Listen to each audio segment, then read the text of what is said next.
an overview on various resources available for our attendees here today. So I'm delighted to introduce Jim Czuprynski, who has a lot of experience, over 40 years of experience working with SQL and PL/SQL technologies, and he's been an ACE director for a number of years. He's worked in various diverse roles in various organizations. And what I really like about what he brings to the session today is he comes in with a SQL and database experience, and he started working with graphs. And he'll tell you more about himself. And with that, Jim, take it away. Thank you, Melly. Good morning. I also just wanted to say I'm really thrilled that our presenters today are welcome from the Oracle ACE community. We really are excited to participate with this. My topic today, I'm going to approach this really as an old timer, if you will, as an Oracle DBA for almost 20 years. I have a long background in technology, as Melly said, about 40 years worth.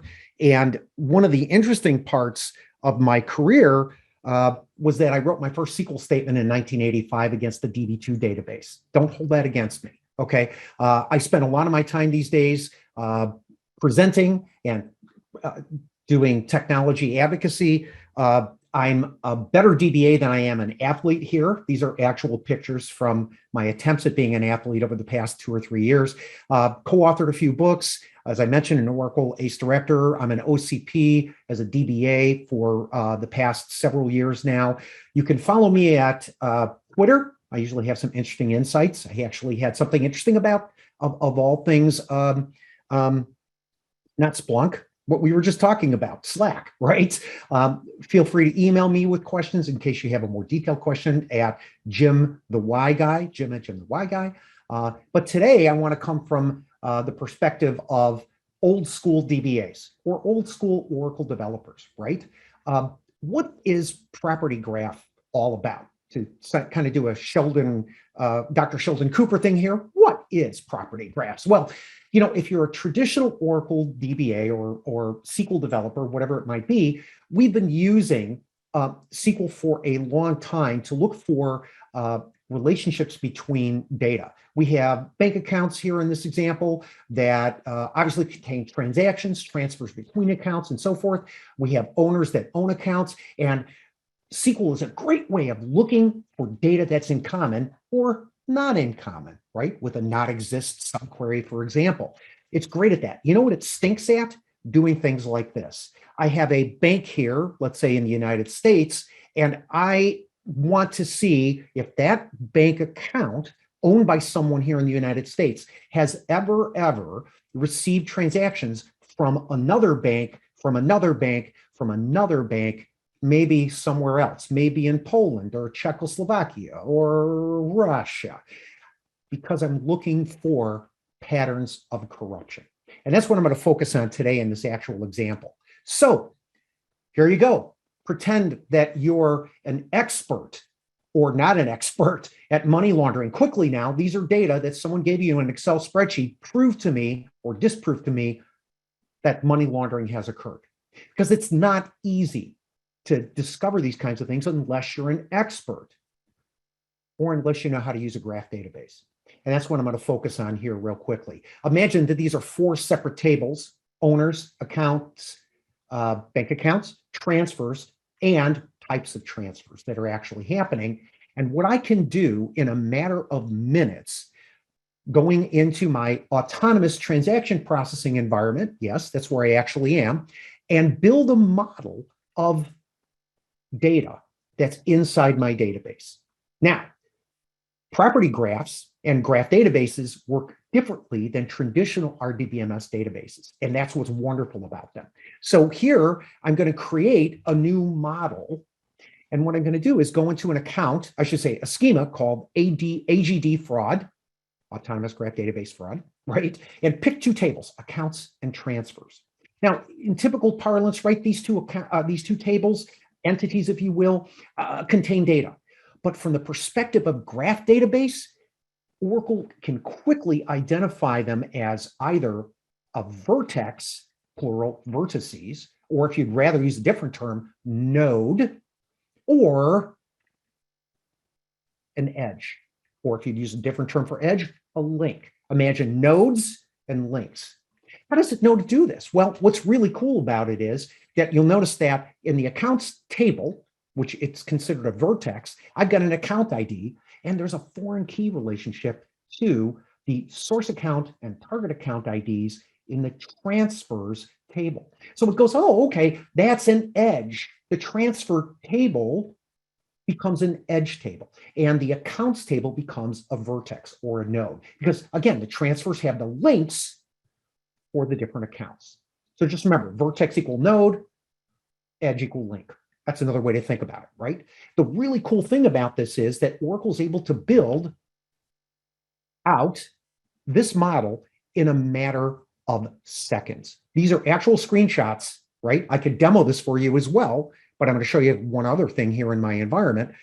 I can also, while I'm looking at this, go, well, what kind of data is inside this, right? Maybe I don't know a lot about these particular environments. I'm just starting a new gig, and I don't know a lot about my client's data, but I can quickly take a look in here. Oh, okay, there's an account ID. There's some kind of account owner ID. I wonder if that ties to another owner of the actual account, and some kind of account name like Ilyich Investment Holdings or Fraud Assurance LLC. And, you know, this is a typical type of environment that we're dealing with today. A lot of shell companies, right? If you've been following any of the Pandora papers, right? There's a lot of this kind of stuff actually going on to hide wealth among very, very wealthy people in the world, right? So that's not surprising.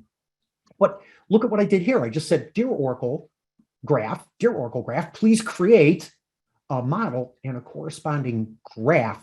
And by the way, would you please load that into memory? Why into memory? Because when we're doing stuff with graph databases, the technology required to do the type of analysis is extremely computational heavy, right? That's why you hear of technology like graph servers or graph chipsets, right? To be able to do these types of analyses quickly. I simply click on the create button, and Oracle says, okay, I'm going to create you inside your autonomous database. Essentially, think of it like a container, right? A little environment with about 8 gigabytes of memory, and I'm going to load that graph up into that environment so that I can begin analyses. To show you what that looks live, by the way, let me just slip over here real quickly, and you can see that I've got a graph named FP complex that's already loaded into memory. By the way I got to this was by going into my autonomous database, clicking on tools, and Oracle Graph Studio appeared as one of the tools. And that's what I'm looking at right here. So I've got a graph in memory. Woohoo, who cares? Here's why. If you've worked with Oracle machine learning, you understand the concept of workbooks. Let me jump back to my slides for just 10 seconds. What I'm also able to do is immediately take advantage of this graph and do some analyses. So here I've got a quick screenshot of my set of notebooks. And by the way, notice there's a couple of other folders here, getting started, use cases. What's really cool about Oracle Graph Studio is you don't have to go it alone. You don't have to learn this blind. There's a lot of really neat little examples that I'm going to be honest. I'm an old school DBA. I don't know a lot about PGQL. I'm still learning PGQL. More on that in just a second. But those use cases and getting started folders have some really great Zeppelin notebooks to help you make the transition to thinking like a graph database administrator. And I'm going to share this with you in just a second. One statement with some neat visualization. We'll dive into this a little bit more in just a second. With that one PGQL statement, I can see there's something, as we say here in the city of Chicago, there's something hanky going on here, my friend. There seems to be a lot of stuff flowing back and forth between these particular accounts and their owners. Let me shift back over to that and share that with you. I'm going to dive into my FP complex notebook.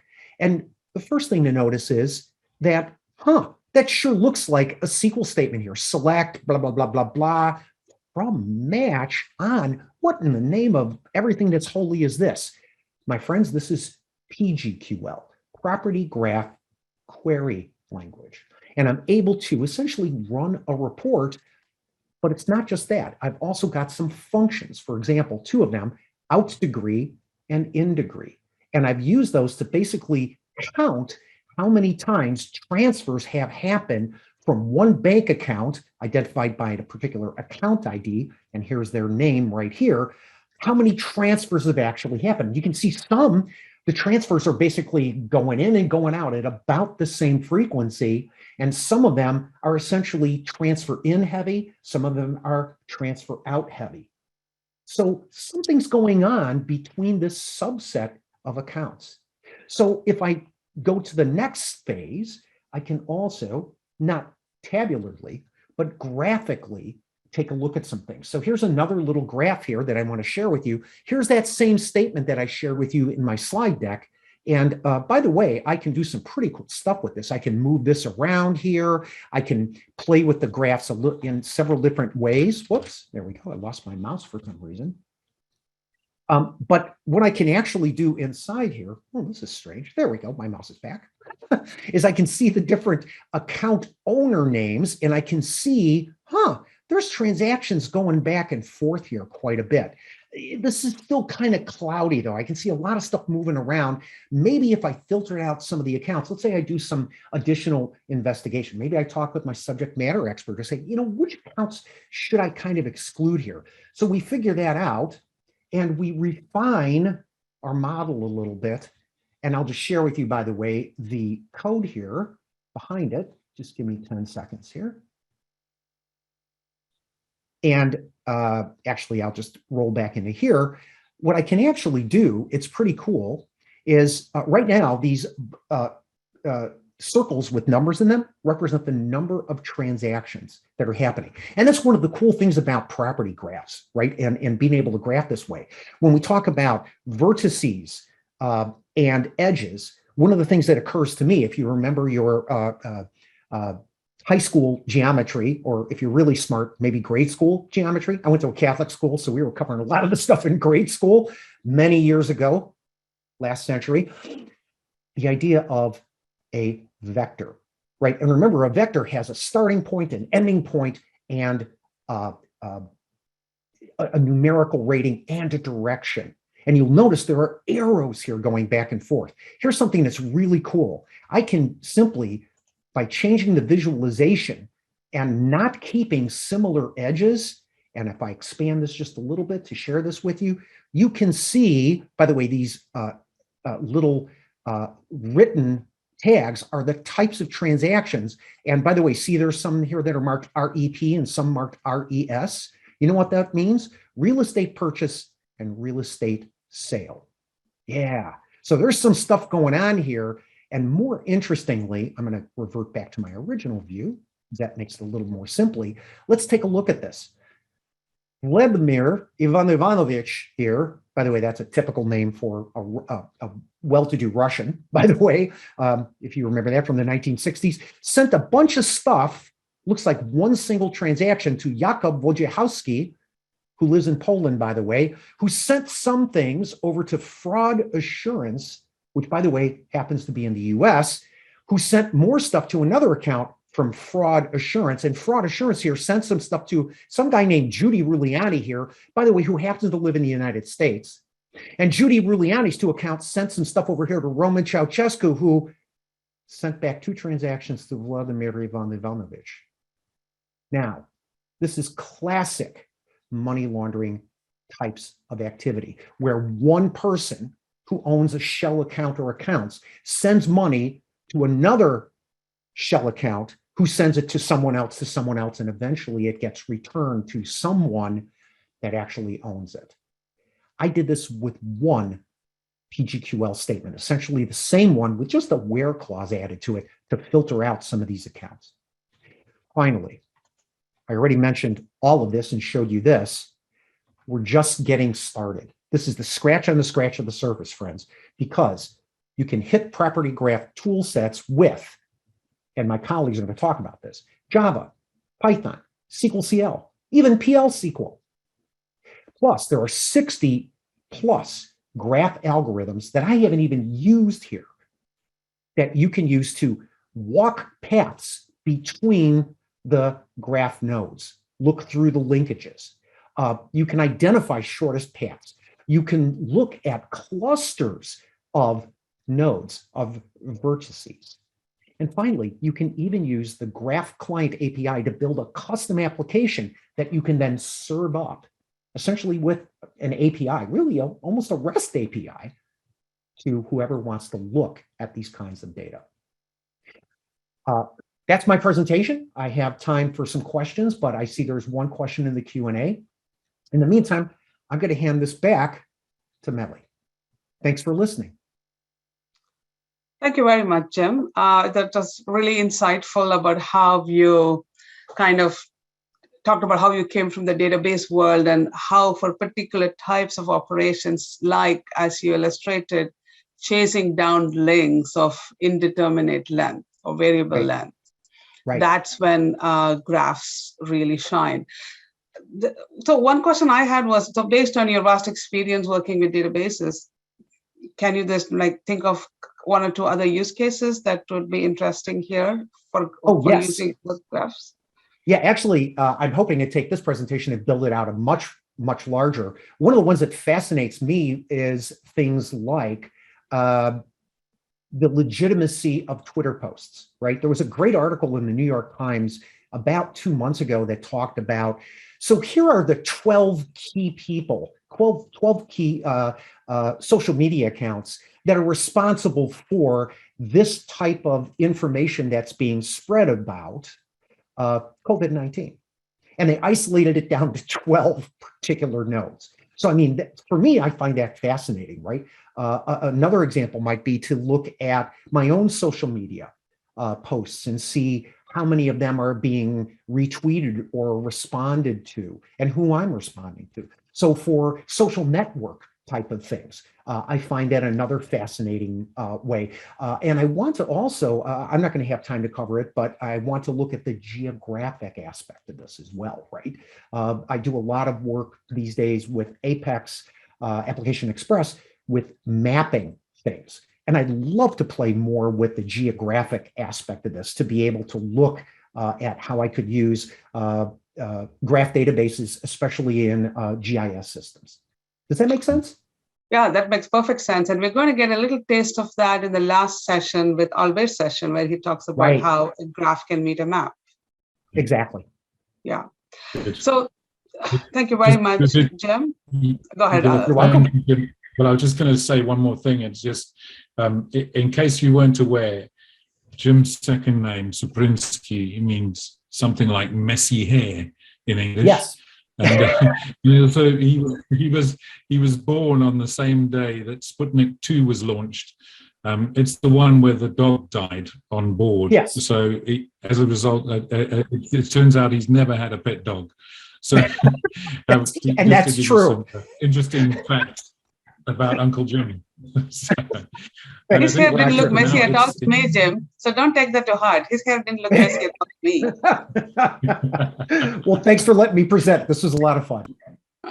Yeah, good. It was lovely. Thanks for having for coming on board, Jim. Appreciate it.